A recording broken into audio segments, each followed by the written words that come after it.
Hello again, Pokemon trainers! So in the last couple of months, I've been designing this Pokemon fan region all by myself, a fan region called the Molash region. It's a region based on Israel, the country where I live in, which is kind of the region where I'm hoping to develop one day into a Pokemon fan game called Pokemon Star, Cross, and Crescent, and I now have these wonderful logos that I can show off.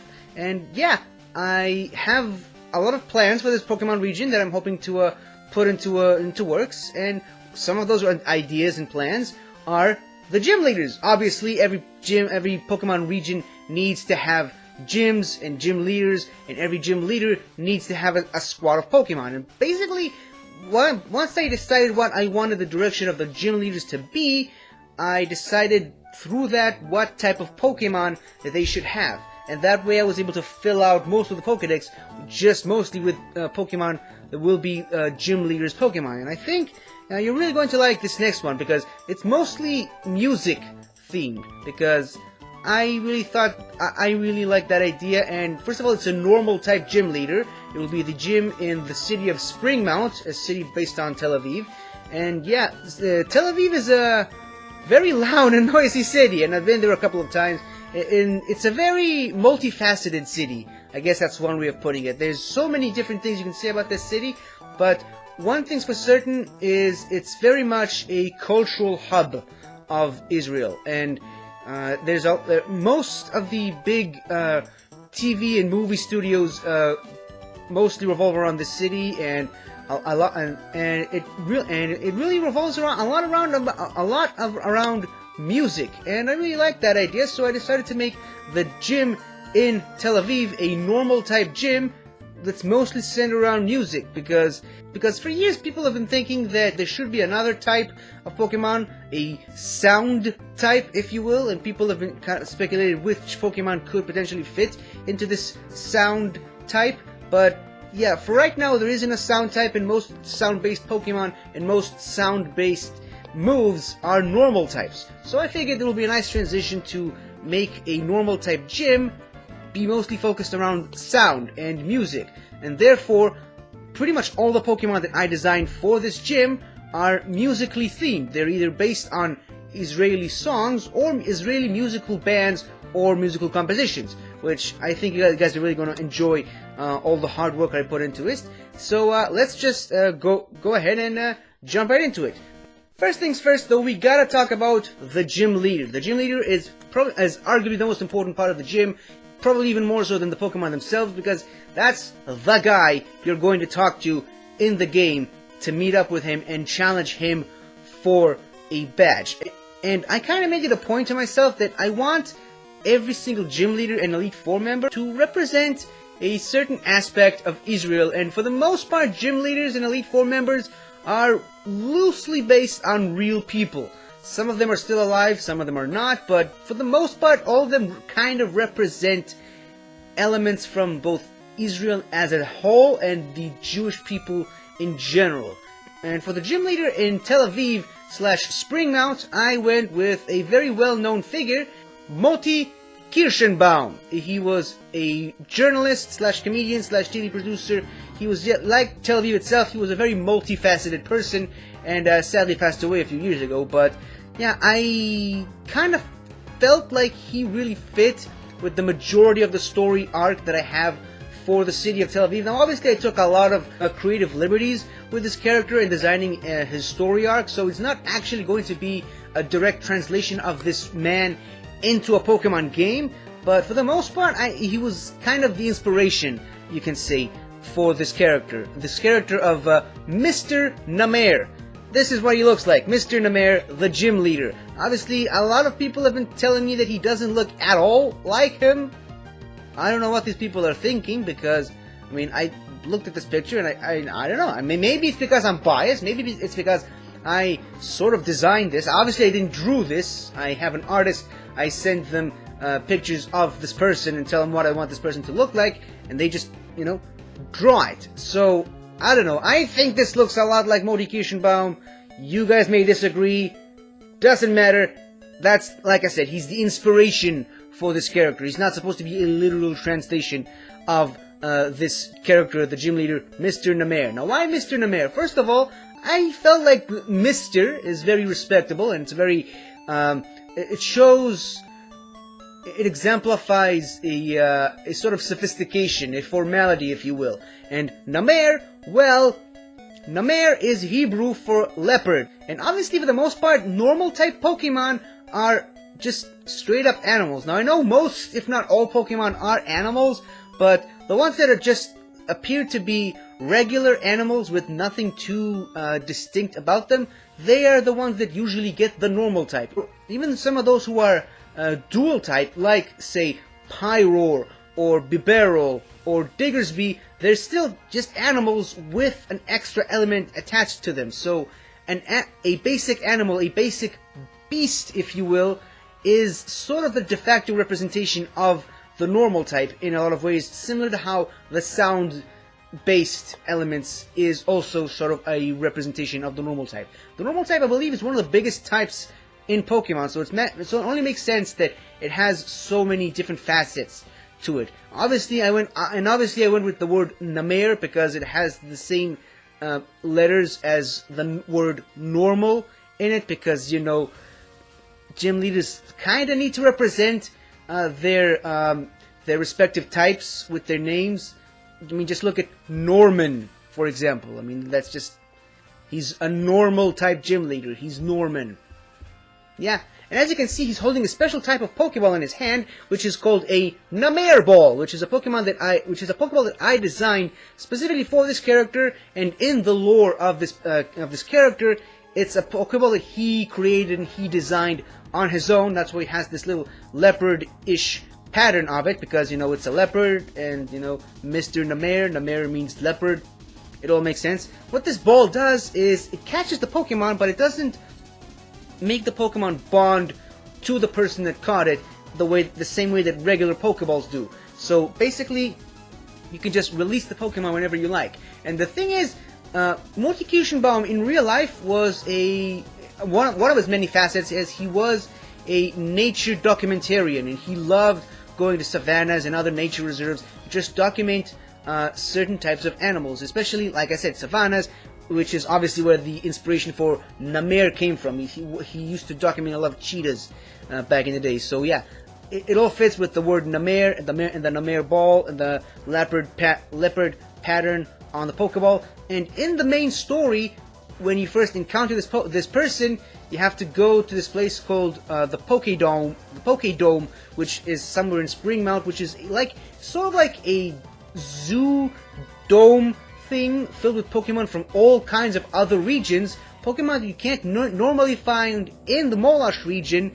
And it's just, he went on expeditions to all these different regions, and along the way he found very injured Pokemon that were injured during battles with other Pokemon, and in most cases with Pokemon poachers who attack Pokemon illegally, as they say. So that's why he designed the Namer Ball, to save them, essentially, to catch them in a Pokeball, to prevent them from dying, essentially, because Pokemon can't die.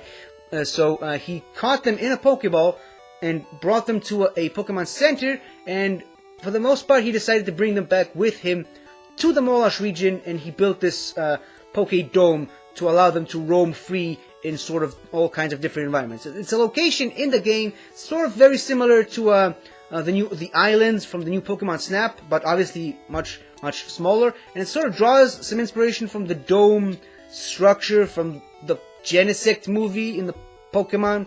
Yeah, that's really where I got most of the inspiration for this place. And obviously, you have to go there, you meet him, and there's this big speech, and then you can challenge him for the gym badge. So I think I did enough to explain the history of this character that I created based on a real life person. So yeah, let's move on and talk about the actual Pokemon you can find in the normal type gym. Okay, so his first Pokemon of choice is a Pokemon called Zebrama. It's a zebra wearing a pajama. Get it? Zebrama. It's a zebra with a pajama. Why is a zebra wearing a pajama? It's loosely based on an Israeli song called Who Knows Why Does the Zebra Wear a Pajama? I'm not making this up. This is an actual song that's actually even been remade a couple of times. But yeah, it's a song that talks about a zebra waking up every morning, taking off her pajama, and trying on different clothes. Different clothes every day, but at the end of the day, she doesn't like the clothes that she's wearing, so she just takes them off and goes back to wearing a pajama. Pajama, pajama, pajama, pajama. Yeah, it's a part of the song. I couldn't resist myself. So, yeah, every single day she wears a different clothes, except for Friday, where she decides to wear a pajama instead of just wearing the traditional Sabbath dress. Was it Friday, or was it Saturday? I can't remember.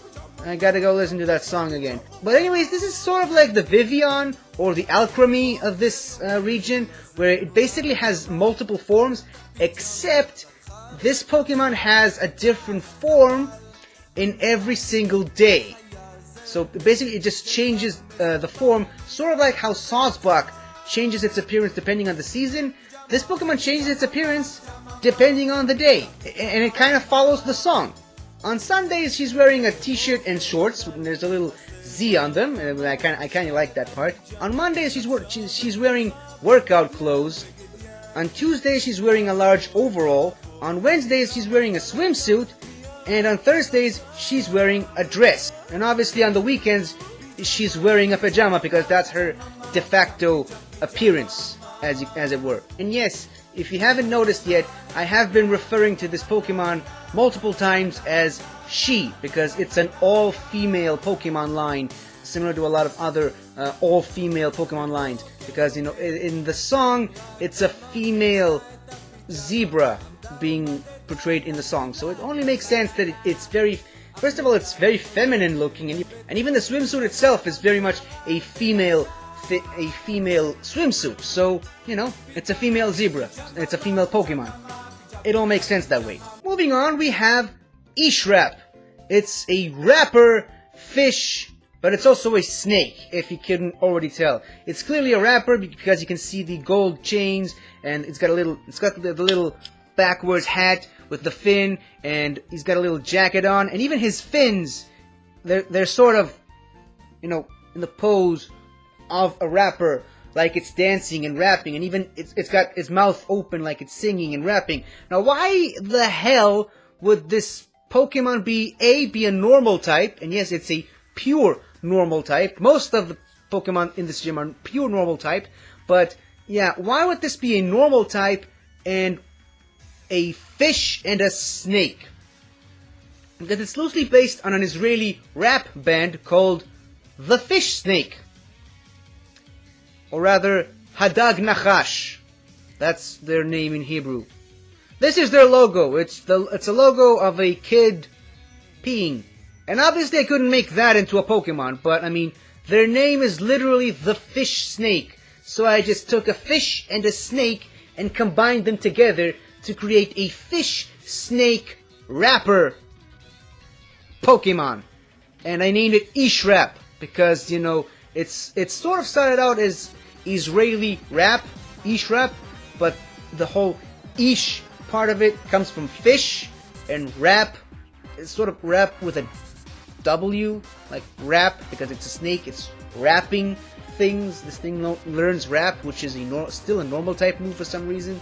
So yeah, it's an Ishrap, it's an Israeli rapper, which is a fish and a snake. And if you guys think I didn't go too meta with this Pokemon just yet, this Pokemon comes with two signature new abilities that are specific to this Pokemon. And one of those abilities is named Subliminal, and the other one is named The Shadow. And yes, I went extremely literal with this Pokemon.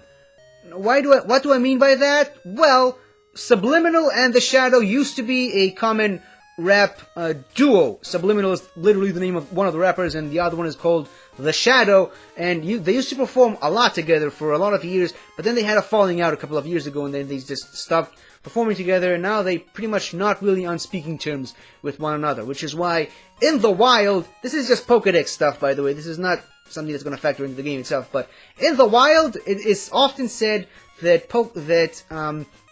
an Ishrap with the subliminal ability doesn't necessarily get along well with a Ishrap with the shadow ability, and vice versa. These two different types of the same species of Pokemon are very hostile towards each other.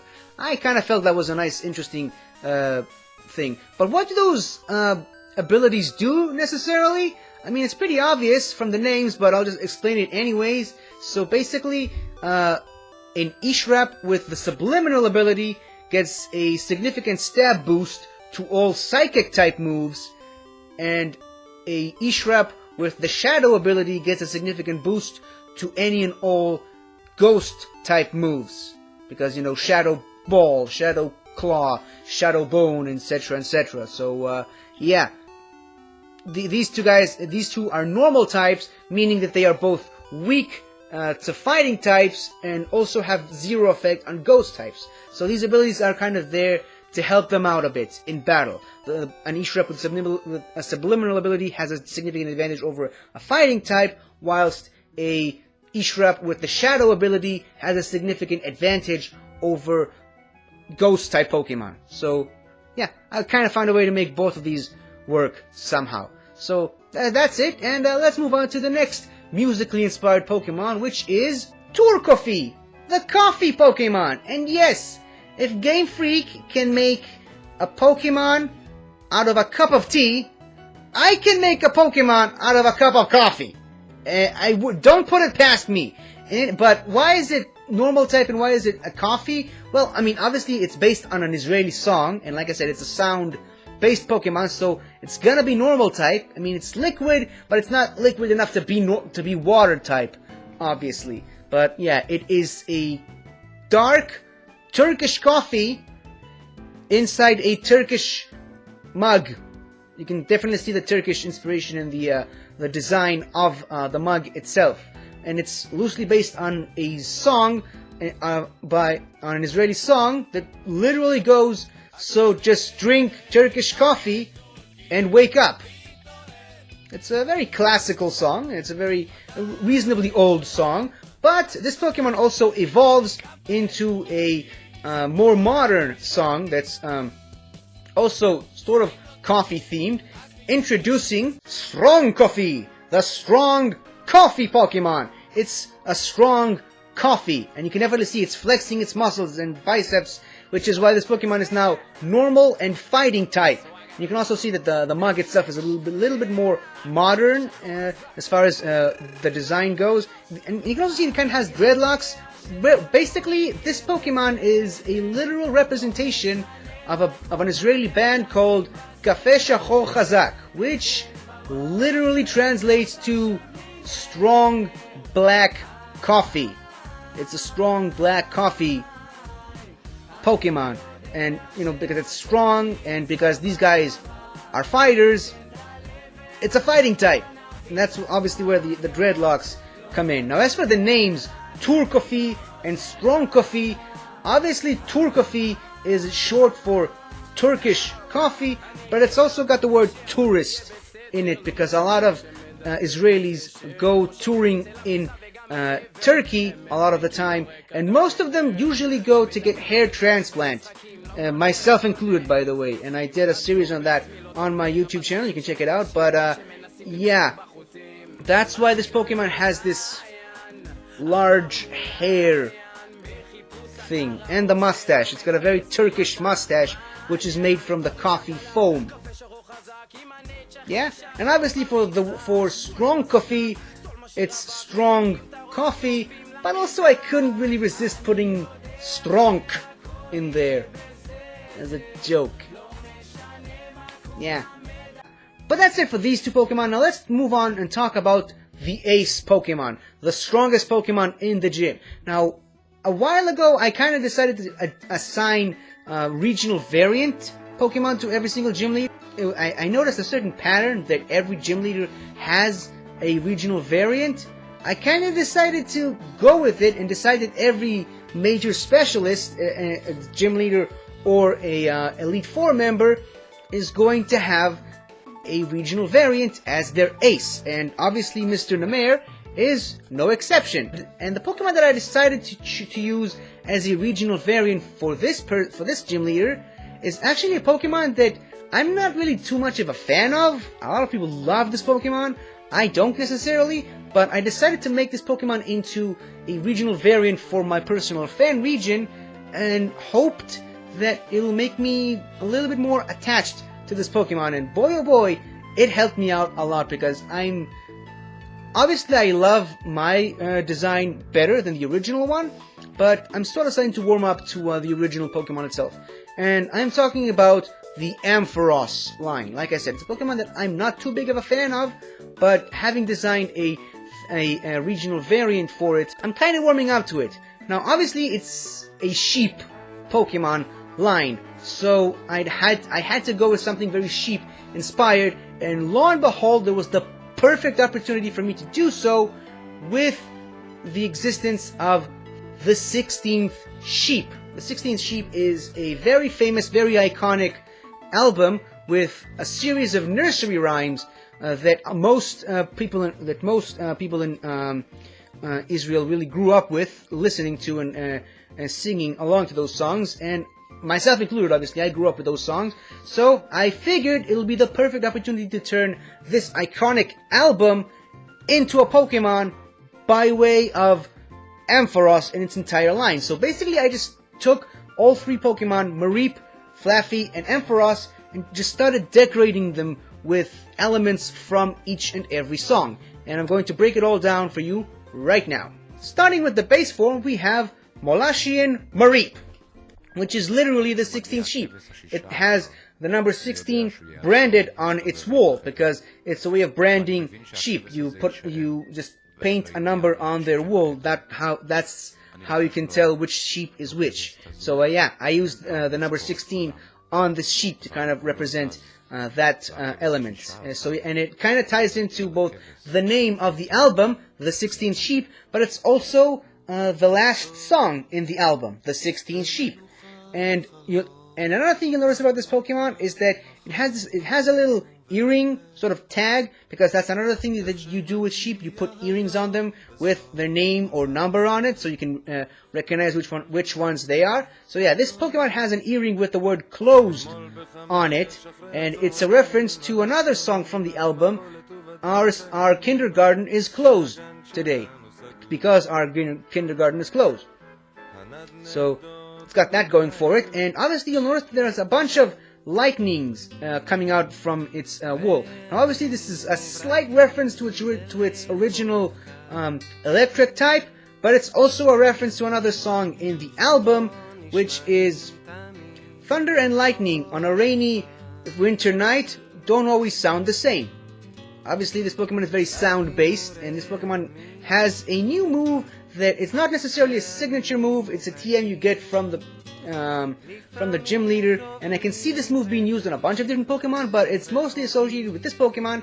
And the move is called Thunderous Sound, because, you know, thunder is just sound. I don't know who at Game Freak thought it was a good idea to make thunder a electric type move, but yeah, Thunderous Sound is more rooted in the origins of what thunder is. It's just sound. And also it's used by Mareep, which is a former electric type Pokemon, so there's still a little bit of connection on that front. And also you'll notice that its Pokemon looks kinda babyish. It looks more infantile than the regular Mareep. It's also another reference to another song from the album, which also happens to be the first song in the album. How is a song born? Like a baby. It hurts in the beginning, then it rolls outside, and everyone's happy, and suddenly, how great, it's walking on its own. That's a pretty rough translation of the line from the album. But yeah, this Pokemon can learn Rollout, by the way, because of that slight reference to the song. Just wanted to point that out. But anyways, that's it for Mareep. Let's move on to its evolved form, Flaffy, which looks like this. Now, obviously, you've noticed a lot of contrasting things on it, and there's a lot of details with this Pokemon, but let's move on. But let's, go over every single detail, and hopefully you guys can understand what I was going for with this Pokemon. Now, obviously, you'll notice that its ears are now shaped a little bit like cheesecakes with strawberries on it, and there's chocolate all over its wool, on its head and on its back. And this is kind of a reference to one of my favorite songs from the album, which is I Love Chocolate and Cheesecake and Ice Cream and Candy and Strawberry. It's part of the song, so I put it on the Pokemon. And obviously you'll notice that its face is significantly different from regular Mareep. Now it kind of looks like it has these pretty eyelashes and freckles and some lipstick, and it has these braids. Yeah, it's kind of a reference to one of the more iconic songs from the album, The Prettiest Girl in Kindergarten, because the prettiest girl in kindergarten has the prettiest eyes in kindergarten, and the prettiest braid in kindergarten, and the prettiest mouth in kindergarten. Yeah, and also the freckles are kind of a loose reference to the previous song that I mentioned. But yeah, you'll notice that the top half of this Pokemon looks very pretty and kind of very well decorated, but the lower half of the Pokemon kind of looks a little bit weird. And you'll notice that it's really covered in a lot of hair. Not necessarily wool, just hair. It's kind of a reference to not necessarily really a song, it's more of a rhyme, it's more of a talking song than an actual song, but it's a song about a little guy with a lot of hair. There's this little guy in the album that has a lot of hair, and the hair kind of walks past him. And sometimes when he gets back home, he sort of shakes his hair and a bunch of stuff starts falling out, like popsicle sticks, which you can clearly see stuck up in its hair. And it's got a few seashells in the hair, which is also a reference to another song in the album that I couldn't really find a good spot for in all three of these Pokemon, so I decided to stick it onto this Pokemon. Now you'll notice that its feet are kind of weirdly designed. They're meant to look like socks with holes in them, kind of referencing one of the sadder songs, When We Drove to Town to Visit Uncle Ephraim. That's the name of the song, and in the song there's some references to an old man with holes in his socks. Yeah, it's a very sad moment, and it's kind of a representation of this Pokemon as a whole, because the song itself starts really happy and cheerful, but sort of ends on a dour, sadder note, which, like I said, it's like this Pokemon. The top half of this Pokemon is very colorful and pretty and decorated. The second half is kind of dirty and messy and depressing, and, you know, I made that into a Pokemon. I think it looks great. Let's move on to the final evolution, Ampharos, which looks like this. So clearly there are a lot of songs in the album, and I possibly couldn't really fit all of them into this Pokemon, but I tried my best. Obviously you'll notice the biggest change to this Pokemon is that it's green now. It's a reference to another one of the songs from the album, the story of the green man who lives in a green house with his green wife and his green children, and who goes to his green work in his green car, driving on the green road. And yes, there's a lot of green in that story, so this entire Pokemon is green, minus a few noticeable details. And obviously you'll notice that it has a very long giraffe-like neck, which, you know, it's a reference to another one of the songs that, you know, the giraffe has a long neck. That's the name of the song. I didn't make this up. It's literally a part of the song. A detail you might not be able to notice is that one of its arms is larger than its other arm. It's sort of a reference to another song from the album, Big Chocolate and Small Chocolate, because, you know, it's part of the song, it's part of the album, so I decided to put that into this Pokemon as well. You'll notice that the tip of its tail has conifer flower on it, and yeah, it's another part of the album that people say a bunch of stuff that they enjoy saying, but the funniest thing that they enjoy saying is conifer flower for some reason. So I decided to make it a part of the tail. Again, there's a lot of songs in the album, so I decided to put as many of them as I could into this Pokemon. Obviously, you'll notice that it's kind of mad, and it has these almost father-like beard on it. It's another part of the song that some fathers are smooth and some fathers are pointy, referencing, you know, beards. Obviously, it's much, much larger than the regular Ampharos, because it's also a reference to two other songs from the album. The first of which is, Hey, I'm Not a Baby Anymore, and the second one is, some people say that their fathers are bigger than others. I don't know, it's two different songs and represented by the same detail. But obviously, something that you probably have already noticed by now is that it's sort of standing with its back towards the viewer, the audience, in a sort of megaceptile tortinator sort of a way. Why does it do that? Well, it's a reference to my personal favorite song from the album, Whoever is Looking at Me from Behind Doesn't Know Who I Am. It's a very whimsical album with a lot of whimsical and fun songs, and like I said, I love the songs, so I decided to put all of them into these 3 Pokemon. Obviously, I believe the one song that I couldn't fit into either one of these Pokemon is the song Yossi Yossi, which sort of talks about being friends with someone named Yossi. So I decided to kind of give it an ability that is kind of reliant on friendship.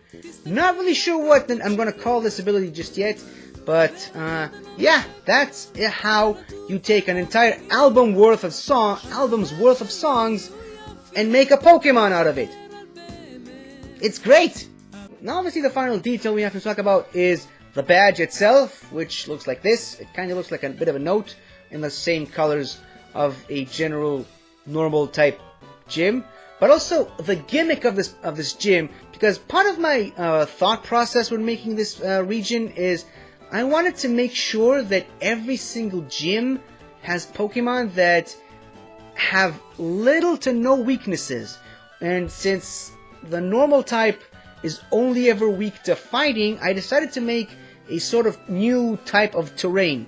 Like, electric terrain, grassy terrain, etc. I made a couple of new terrains from the legendary Pokemon and the starter Pokemon, but there are a couple of other terrains that I decided to pepper here and there, through and through. One of which is a noisy terrain, which can be found in several different locations all over the game, and can also be generated from a Pokemon using a move or an ability at some point.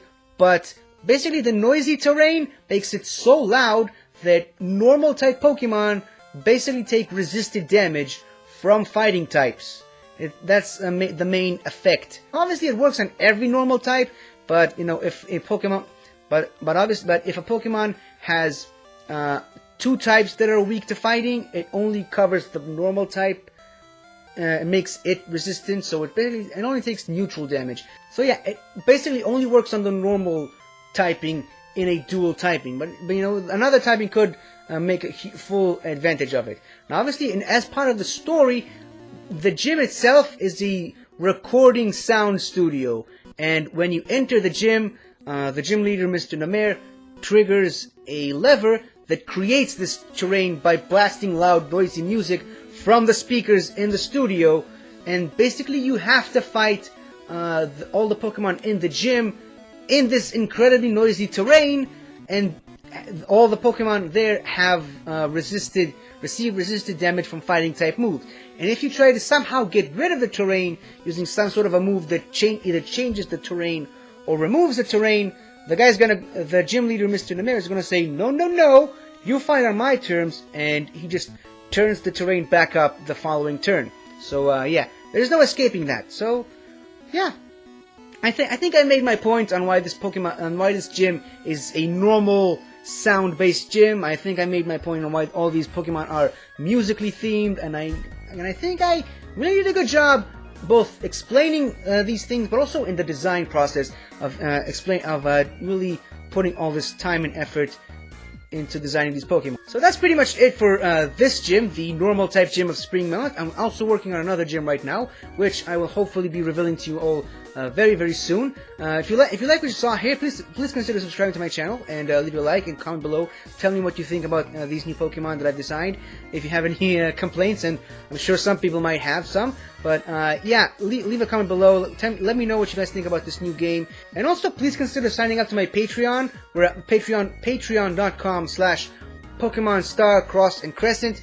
Obviously, I'm putting my own money into this project. I'm paying an artist to design all of these Pokemon, and obviously I will be needing a lot of money to pay someone to actually make this game happen into an actual functioning game that people can actually play. So I'm going to need as much support as possible, and the Patreon is very crucial to that, because it helps me get these designs and artworks much faster. The more patrons I have, the faster I can pay the artists and the programmers for the game to get this game working faster and faster. So yeah, I'm going to need a lot of support for that on that front. And honestly, there's a lot of really interesting perks on the Patreon. You can get early looks at the artworks, and you can see some of the changes I made. You can see a much thinner version of Mr. Namer. You can see all the different versions that me and the artist sort of designed for the zebra Pokemon, for Flaffy, because obviously we changed a lot of it during the design process. But yeah, you can also have your own name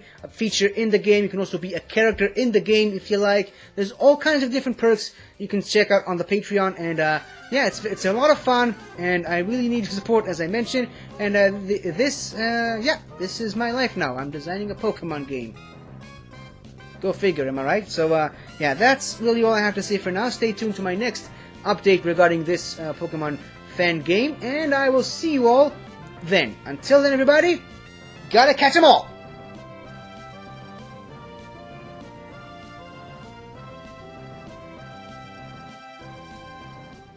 Hello again, everybody!